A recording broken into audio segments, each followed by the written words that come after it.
Okay, so we're going to walk again, morning here at Atlantic Beach. We're going to walk by the waters. Wow, ganda-ganda naman ng dagat.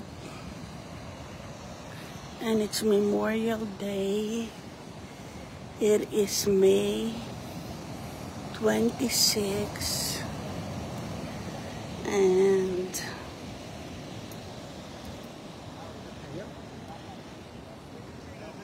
para patag na eh.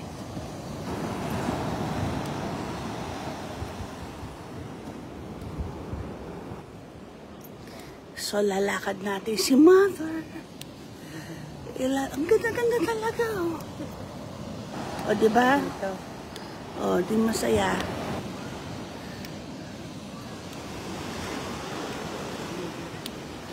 So look at that.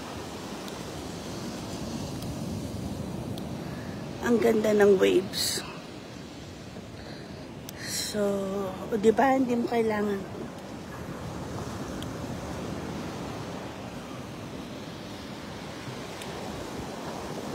Ganda. And there's Tati. Ang linis ng dagat oh. There's Inay. Hi, Nay. You say hi, hello. Exercise ka. Talaga. Hapon exercise ako hindi same. Tapos ang dami ng tao. Ganda.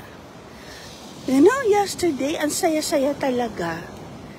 Kasi you get to experience yung totoong kapayapaan. Daily, you get to do that.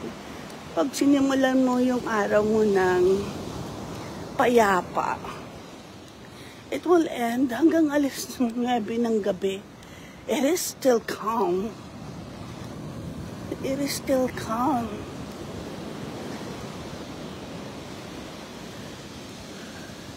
Walang chaos, walang pag-aalala, walang bagay na gumugulo sa isip mo. And I took the shower later in the evening kasi talagang nag-rest kami the whole day. After walking at the beach, we had a very good breakfast. And then that sustained us for the whole day. Tapos relax lang. Ang gaganda ng mga bahay. Mga mansion. Ang ganda oh. And then as I was taking my shower, pagka naliligo ako, that's the hour of prayer for sa akin. Kasi that's when I truly communicate with God. Hindi sa altar. Sacred yung simbahan. Kasi sa simbahan, nakikinig lang ako. But when I take my shower, that is when I converse with Him. And when I converse with Him, that is when I speak everything. Because naked of all, of who I am. Wala kang tinatago sa Diyos, kundi siya lang lahat na nakakalam ko anong meron ka. Ganda naman nun. Okay. Do you see that? Do you see that? Did you see that? Did you see that? It's so beautiful. Yung naglalaro seagulls. Hey, Tati. Ang ganda. Well, anyway, I was trying to recall, remembering what keeps me at peace. Anong mga bagay na nagbibigay sa akin ng kapayapaan?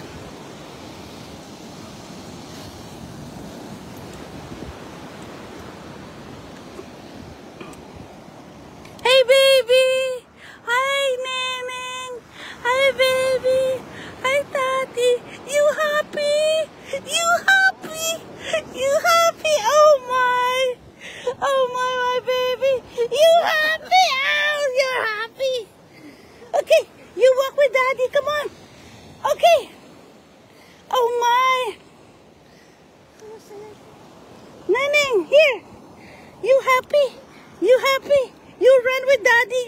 with Daddy, run. I know. I know. It's happy place. Come on. Come on, come on. You go with Daddy, you go. Wow. You run with Daddy, you will run. Run. Run.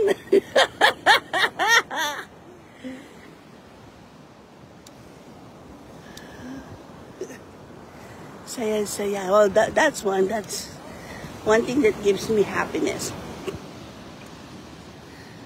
Ganda, oh. Oh.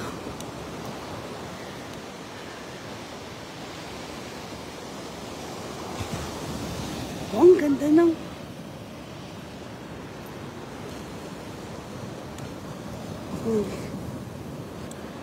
Ganda.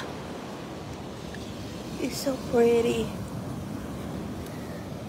Oh. Happiness. Peace. Peace.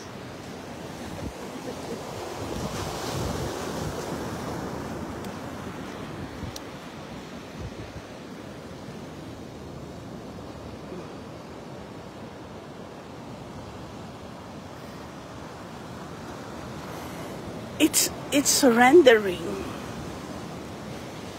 Sa maraming araw ng buhay natin, we always have something that we encounter, something we cannot control, someone who's trying to make the life difficult.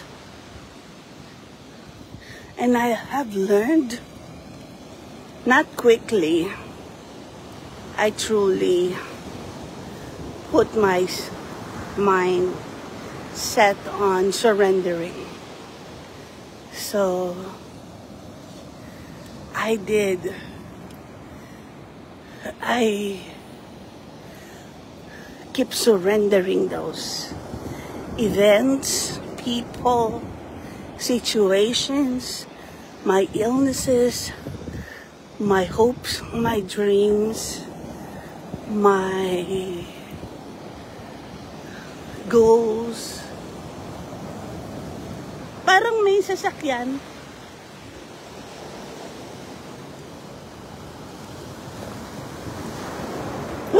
Abutin ka, Neneng. Abutin ka ng tubig. Ha, ha, ha, ha, ha, ha.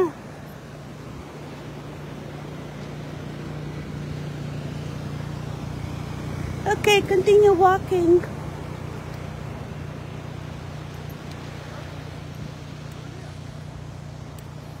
And, because una, you can only do what you can control.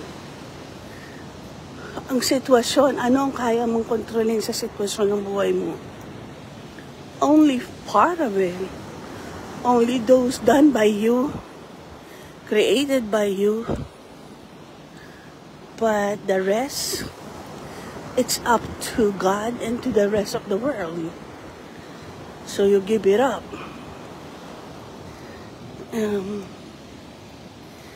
That's for the situation. People around you, you can only control what you can commit to them, what you can give, what you can understand, what you can tolerate. The rest, it's up to them.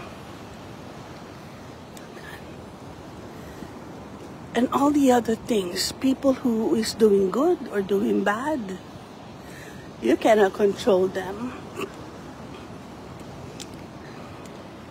They have their own mind, they have their own decision, they have their own will. So you just let them be. And at the end of the day, we will all face one judge, one creator.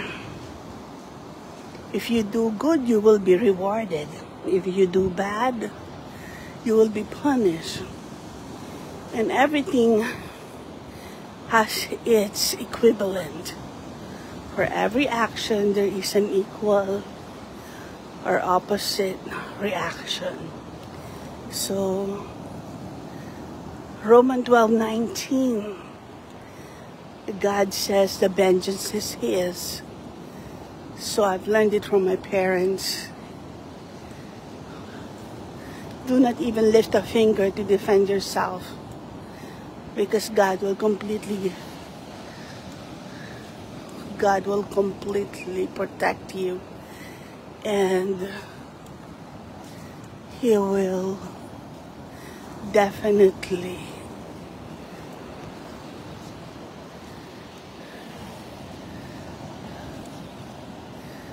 judge according to our actions. Ganda. So see the calmness of life. And He always says, those who are chosen, those who are called, they will be justified, and later on they will be glorified.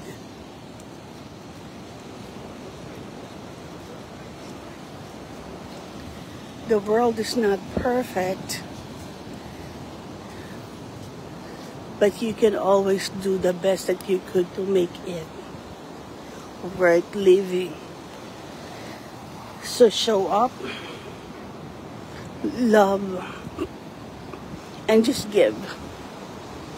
No matter if the people are not going to respond to however you are doing to them. So kung mabuti ka at hindi ka nila suklian ng mabuti, it's okay. God will do that for you.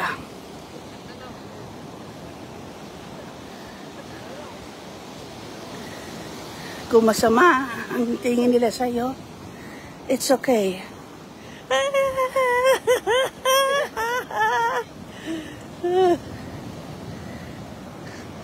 It's okay. As long as God sees the good in you, that He is the only one you need to please, that's okay.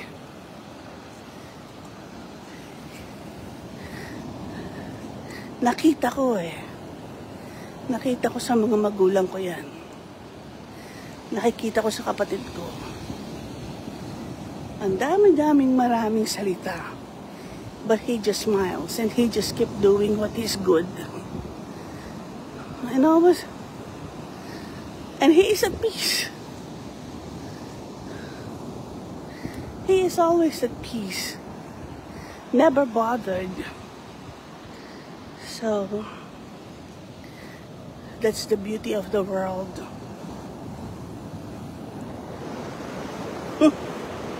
These three are the three of the beautiful things that God has blessed me with.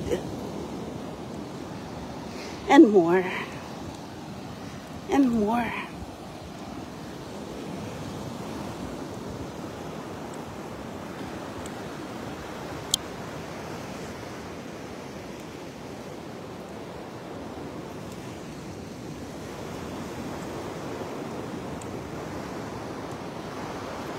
Ganda oh. Ang linis. And this is free. We're not paying anything for this. We are not paying anything for this. So beautiful. So divine. Ganda-ganda. So it is only 6:19, and yet ang galing ng taas ng ang abot ng liwanag, ang galing.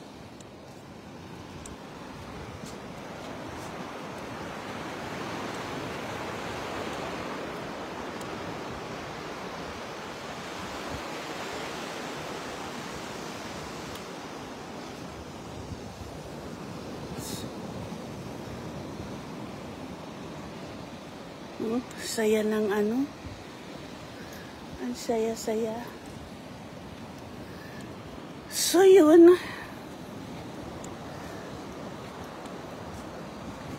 Payapa. If you are asked to work, work. If you are paid to work, work. If you are paid to do something, do it. If you are volunteering, it's volunteer, so don't ask anything. Alam mo, minsan, the entitlement, that you are so entitled for so many things, hindi yun nakakabuti. Kasi, unang-una, kung yung Diyos anak, na pinadala ng Diyos Ama, came here to serve, how can you be entitled for anything?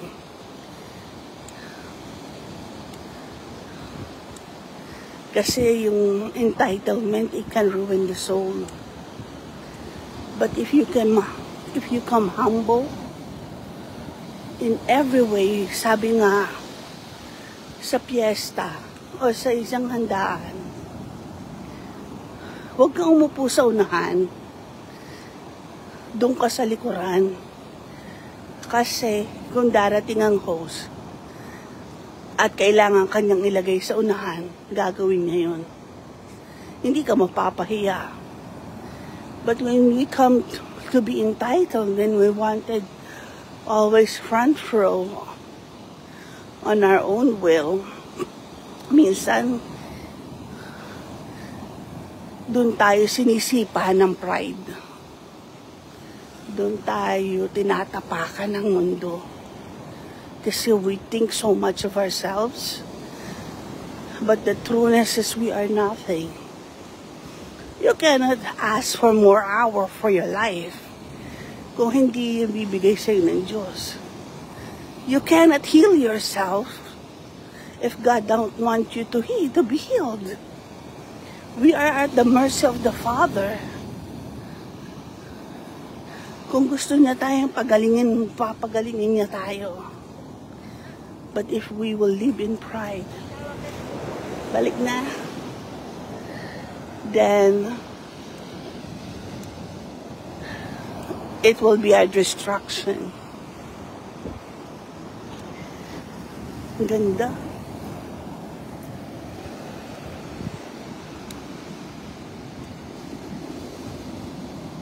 Lakad na kayo.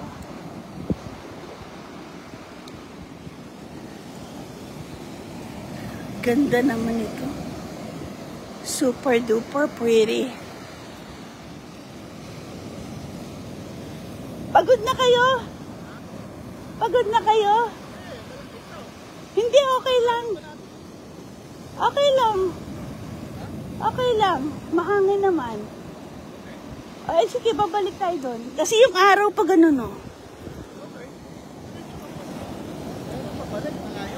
Okay.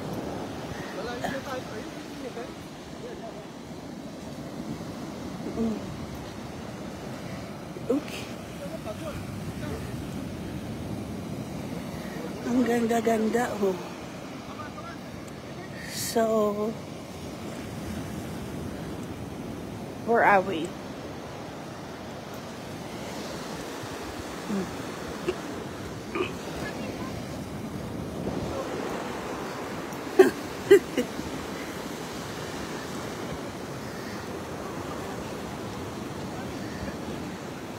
Hey, baby! Hey, baby!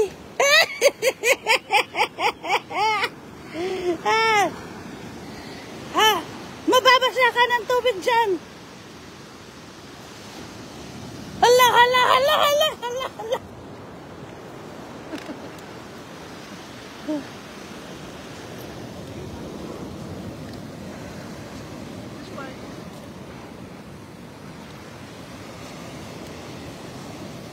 Ganda. Ang ganda-ganda naman.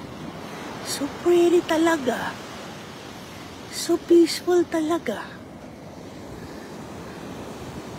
Galing-galing naman ng Diyos. Oh, hindi na tayo naglalakad. Ha? Hindi na naglalakad. Naka-stand na.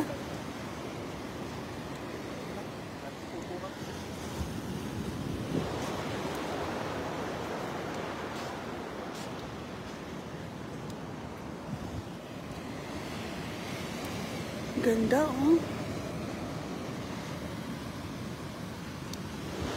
Si mother. Enjoying. Maganda yun sa lungs niya. But anyway. So,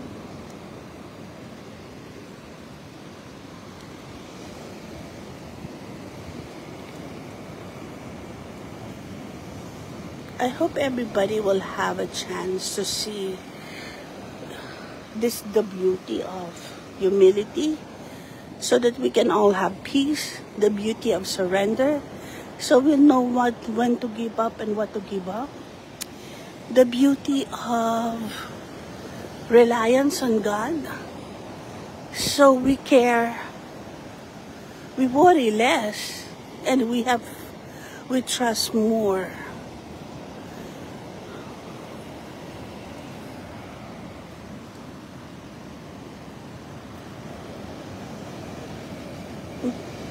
Parang ang taas ng tubig. But not really. Parang tao ba yun? Tao ba yun? Or ibon? Ang ganda ng ano.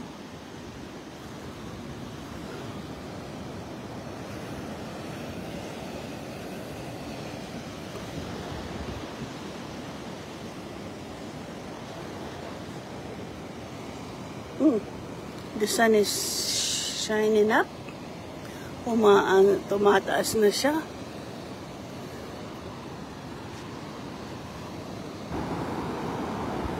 And that is the beauty that we cannot control. Alam mo, when we find our own peace, maraming tao, ang daming pinakikialam ang problema. But they have their own problems that they cannot even resolve. So, you know, how can you help others if you cannot even help yourself?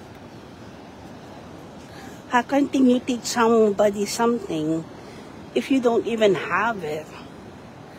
So, kaya nagkakagulo kasi ang daming marunong, ang daming husgado, ang daming magaling. But if we will ask them, what have you done yet for the lives of others? What have you contributed yet for the better living of others? Maraming nagsasabi, maraming salita. Ano ang ginawa mo to make it right? Diba? Kasi if you have not done something, technically you do not have any right to say anything.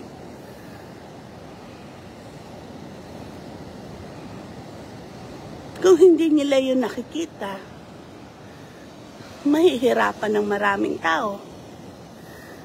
But, you know, you can only do what you can do.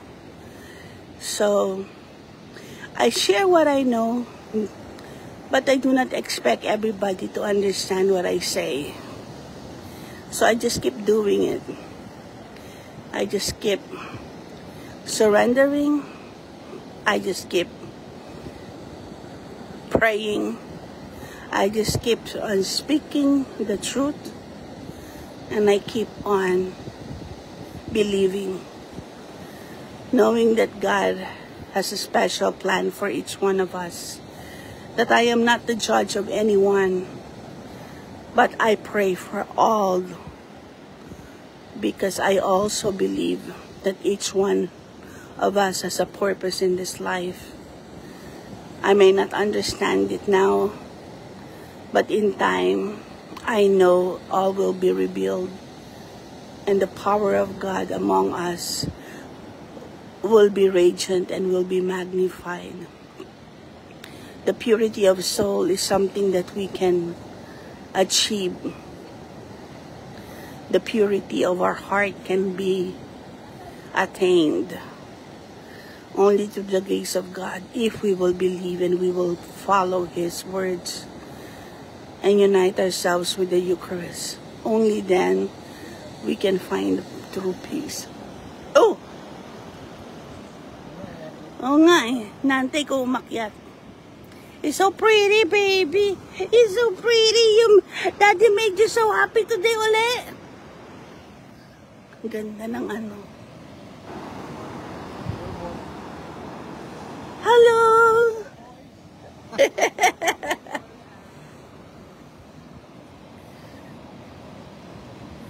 So pretty. I'm so pretty, pretty, pretty. Huh? Huh? You want to be closer to the waters? Nanay, tingnan mo. Tingnan mo kaya. Tingnan mo kaya. Tingnan mo the burst of light. That is basically what God does to us when He comes into our soul. The burst of light will just empower us to do more. And the ability to do a lot of things that we cannot even think of that we can do. That is the power of His mighty mercy and compassion upon us. Ang patawarin niya tayo sa lahat ng ating mga kasalanan, sa kabila ng ating mga karumihan. He still believes in us, and He believes that we can change, we can be renewed, we can surrender, and we can have peace with Him. God believes in us. He always believes in us because the power of His love in us is so great that He forgives and forgives and forgives. All we need to do is surrender and give ourselves to Him and make it known to the world that you are a repentant sinner, and every day you find your place in the hands of the Father so you can enter into His heart and you can pray for many. God bless us all. The Son has already risen, and so has our God. He has risen to bring us glory, to bring us back to heaven, so that we can find eternal peace. God bless you all, and may the Heavenly Father enrich our souls, make us well, and keep us afloat amidst our trials and our challenges, and make it known to the world. Make it known to the world that the beauty of God is within each one of us. God bless you. And I hope you find a good thing out of what I did today. Love you all. God bless you. And may God take care of you. See you soon. Bye.